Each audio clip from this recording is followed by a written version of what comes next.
Hello. I thought it was actually. I thought it was absolutely imperative that we honor the history of this building here that is about to be torn down. I'm standing in front of what used to be, what was built in 1919. It was the Sid Grauman Imperial Theater, which at the time was the grandest, most ornate, grandest theater house, performing arts venue that the city had seen.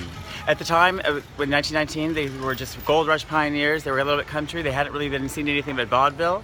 And all of a sudden, this new theater opens up, and it has a proscenium, and it had brought in opera stars and fabulous actresses. Mary Pickford was here. Juliet Elting was here. I mean, fabulous performers were here. I mean, at its time, it hosted those lavish productions. Lines lined up around the block. I mean, just picture that.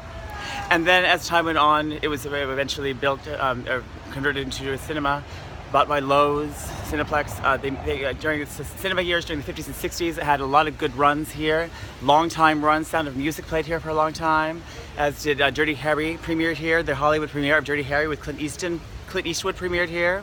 And then later on, after Lowe's took it over, they had remodeled it, completely stripping all of its original architectural details away into making it just, kind of like what was common in the redevelopment area of the 60s, which is to kind of trash everything. And they didn't really care about the history of the. They didn't think it would be missed. I mean, look what they did to the Fox Theater. You know what I mean? That's a prime example. Anyway, that's another story. But anyway, this theater at its time was the largest of the largest, grandest of the grand.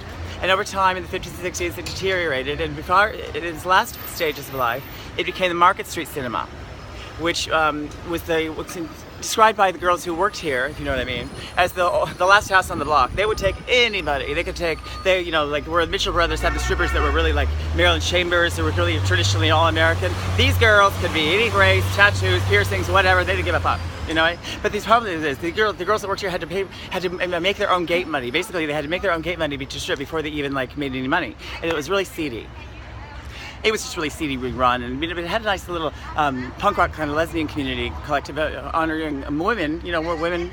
Women, girl power, right on. So it's always had some kind of a subculture.